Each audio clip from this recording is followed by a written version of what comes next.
Hi everyone. So we have till now completed the indifference curve, slope of indifference curve. And now we will start with the next part, that is the budget line. We will discuss in this lesson about budget line and budget space.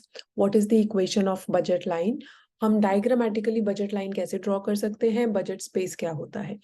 Budget line is also known as the price line, as the price opportunity line, as outlay line, as budget constraint, expenditure line and consumption possibility line. Reason for this is budget line का मतलब होता है कि given the resources of the consumer, resources मतलब जो भी income है consumer की और जो भी प्राइसेस हैं गुड्स के, ये दो चीजें कंसीडर करते हुए एक कंज्यूमर कितनी कमोडिटीज को परचेज कर सकता है, कितने कॉम्बिनेशंस को परचेज कर सकता है, उसको हम बोलते हैं बजट लाइन. फॉर एग्जाम्पल अगर हम बोले कि हमें दो कमोडिटीज परचेज करनी है, A commodity and B commodity, उनका प्राइस है 10 रुपीज ईच और जो कंज्यूमर की इनकम है वो 100 है, तो हम क्या कर सकते हैं, हम 5 यूनिट्स ए की परचेज कर सकते हैं प्लस 5 यूनिट्स बी की, ताकि हमें 100 पूरा जो हमारा इनकम है वो उसमें कंज्यूम हो जाएगा. Other part what we can do is we can consume 6 units of A and 4 units of B, तब भी हमारा 100 रुपीज पूरा कंज्यूम हो जाएगा. So जो भी combinations of two goods consumer को अवेलेबल होते हैं given his total income and the prices of the goods, वो हम बजट लाइन में बोलते हैं. ठीक है, बजट लाइन मतलब कि हमारा अगर हम इस सारी इनकम को कंज्यूम कर रहे हैं, कुछ भी सेव नहीं कर रहे हैं, तो ये सारे कॉम्बिनेशंस हमारे उस बजट लाइन पे आते हैं. और बजट स्पेस होता है सपोज हम कुछ इसमें से सेव भी कर रहे हैं, तो सारे कॉम्बिनेशंस जो इस 100 रुपीज से कम के होंगे या 100 रुपीज के इक्वल होंगे वो हमारा बजट स्पेस में आता है. अब क्योंकि ये कंज्यूमर के एक्सपेंडिचर से एसोसिएटेड है, इसलिए हम इसको बोलते हैं एक्सपेंडिचर लाइन. क्योंकि ये कंज्यूमर के ऊपर एक तरीके का कॉन्स्ट्रेंट लगाता है, रिस्ट्रिक्शन लगाता है कि आप इतने यूनिट से ज्यादा कंज्यूम नहीं कर सकते हो, इसलिए हम इसको बजट कॉन्स्ट्रेंट भी बोलते हैं. क्योंकि ये कंज्यूमर को बताता है कि उसके पास क्या अपॉर्चुनिटीज है परचेज करने की गिवन द प्राइसेस, तो इसलिए इसे प्राइस अपॉर्चुनिटी लाइन भी बोला जाता है या कंजम्पशन पॉसिबिलिटी लाइन भी बोला जाता है. सो लेमन टर्म्स में आई होप आपको बजट लाइन क्लियर हो गया होगा क्या होता है. Now, in the indifference curve analysis, for the students who have not seen the lessons or who is not clear about the indifference curve, they can go through previous videos. So, in the indifference curve analysis, a higher level of satisfaction is preferred than lower level, which means कि जितना ज़्यादा हम consume करेंगे, जितना ज़्यादा quantity हम consume करेंगे, हमारे लिए उतना ही अच्छा होगा, unless हम saturation level या मैक्सिमम ऑप्टिमाइजेशन लेवल पे नहीं पहुंच जाते हैं. ठीक है, so higher level of quantity is always preferred than lower level of quantity. But in order to derive the consumer's equilibrium, एक कंज्यूमर के ऊपर दो तरीके की रिस्ट्रिक्शंस होती हैं, कॉन्स्ट्रेंट्स होती हैं. एक तो उसकी इनकम लिमिटेड होती है और दूसरा गुड्स के भी कुछ प्राइसेस होते हैं.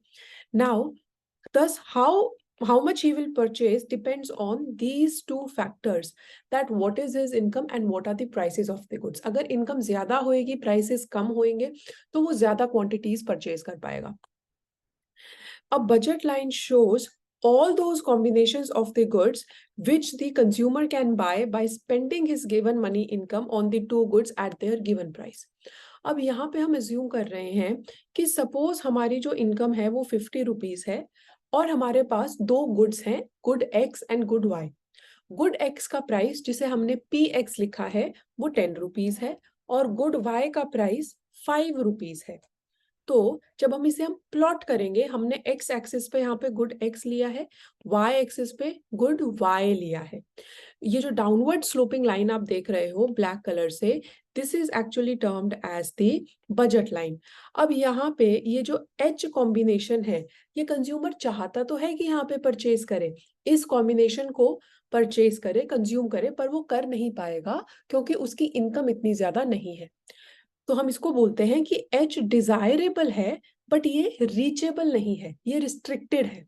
दूसरा, ये जो हमारा के पॉइंट है बजट लाइन के नीचे वाला पॉइंट, ये कंज्यूमर परचेज तो कर सकता है बट कंज्यूमर इससे ज्यादा परचेज करना चाहेगा अपनी सेटिस्फेक्शन को इंक्रीज करने के लिए। Suppose that consumer is right now consuming at this point, ठीक है, ये अभी कंज्यूमर यहाँ कंज्यूम कर रहा है, से ये हमारी 2 यूनिट्स है। अब कंज्यूमर यहाँ पे इस यूनिट पे क्यों कंज्यूम करेगा, ये तो इससे कम है, तो वो उससे ज्यादा पे कंज्यूम करना चाहेगा, सिमिलरली वाई कमोडिटी के लिए भी। उसी तरीके से अगर कंज्यूमर यहाँ एच पे कंज्यूम करता है तो ये डिजायरेबल तो है क्योंकि यहाँ पे इसको दोनों कमोडिटीज ज्यादा मिल रही हैं, पर ये कर नहीं पाएगा क्योंकि इसके ऊपर रिस्ट्रिक्शन है, इसकी इनकम लिमिटेड है और प्राइसेस भी हैं गुड्स के। सो हम बोलते हैं कि हमारा जो के पॉइंट है वो अचीवेबल है क्योंकि कंज्यूमर के पास इनकम तो है, उसकी इनकम और प्राइसेस अलाउ कर रहे हैं उसको वो परचेज करने के लिए, तो ये अचीवेबल है, बट ये डिजायरेबल नहीं है क्योंकि कंज्यूमर अगर के पे कंज्यूम करता है तो वो कुछ पोर्शन अपनी इनकम का सेव करेगा। Thus, with the assumption that whole money income is spent on the given goods at the given prices of them, the consumer has to choose from all the combinations that lie on the budget line. कौन से combinations, यहाँ पे हमारे जो भी combinations लाए करेंगे इस बजट लाइन के ऊपर, कंज्यूमर यहीं पे कंज्यूम करेगा, इससे कम करेगा तो उसकी सेटिस्फेक्शन मैक्सिमाइज नहीं होएगी, इससे ज्यादा वो कंज्यूम करना चाहता है पर कर नहीं सकता। So this is what we mean by budget line. Now, how do we derive this budget line? अभी जैसे मैंने यहाँ पे ये इक्वेशन लिखी थी ना 10.5 प्लस 10 × 5, मैं इसी को दोबारा लिखती हूँ, फिर हम इसको एक जनरलाइज टर्म में लिखते हैं। मैंने कहा था कि सपोज हमारा जो ए कमोडिटी का प्राइस है वो 10 रुपीज है और कंज्यूमर इसकी 5 यूनिट्स को परचेज करता है, और हमारा बी कमोडिटी का जो प्राइस है वो भी 10 रुपीज है और कंज्यूमर इसकी भी 5 यूनिट्स को कंज्यूम करता है, और कंज्यूमर की जो टोटल इनकम है वो 100 है। तो हमने इसे क्या लिखा था, 10 × 5 प्लस 10 × 5 इज इक्वल टू 100। मतलब ये क्या हुआ, पी ए डॉट जितना हम इसकी क्वांटिटी परचेज कर रहे हैं प्लस पी बी डॉट जितना हम इसकी क्वांटिटी परचेज कर रहे हैं is equal to our income. यही चीज हमने यहाँ लिखी हुई है जहां पे हमने बोला है सपोज 2 गुड्स हैं P X into X plus P Y into Y should be equal to the total income, और इसी इक्वेशन को बोला जाता है budget line equation. Now let us go through the formal definition of budget line. Thus, budget line can be defined as a set of combinations of two commodities जो हमने x axis पे good x लिया है और y axis पे good y लिया है, that can be purchased if whole of a given income is spent on them. So we say that slope of budget line will be minus p1 by p2, या अगर हम दो commodity को 1 2 की जगह x Y ले रहे हैं तो minus P X by P Y, या अगर हम दो कमोडिटीज को ए और बी की टर्म्स में ले रहे हैं तो minus P A by P B. So this is our slope of budget line. Slope समझना बहुत जरूरी है क्योंकि इसका रेलेवेंस कंज्यूमर थ्योरी के ऑप्टिमाइजेशन में भी आता है। हम slope of budget line, slope of budget constraint और स्लोप ऑफ इंडिफरेंस कर्व को यूज करके ऑप्टिमाइजेशन को डिराइव करते हैं, ठीक है। So this slope should be clear to you. Next part of today's lesson is budget space. Budget space क्या होता है, ये जो भी एरिया आप इस ग्राफ में देख पा रहे हो जहां पे हमने एक्स एक्सिस पे गुड एक्स लिया है, वाई एक्सिस पे गुड वाई लिया है, और ये जो हमारी बजट लाइन है बी एल जो ब्लू से डाउनवर्ड स्लोपिंग लाइन है, इससे नीचे का जितना भी एरिया है जो ब्लैक से मैंने डैश करके शो किया है, ये सारा बजट स्पेस के अंदर आता है क्योंकि कंज्यूमर यहाँ पे कोई भी कमोडिटी, कोई भी कॉम्बिनेशन ऑफ कमोडिटीज को परचेज कर सकता है। So we say that the budget space shows a set of all commodity combinations that can be purchased by spending the whole or a part of the given income. या तो हम सारी income को spend कर सकते हैं या उससे कम इनकम को, उस सारी चीजों को मिला के हम बोलते हैं ये हमारा बजट स्पेस है। That is it represents all the combinations of the goods that the consumer can afford to bye.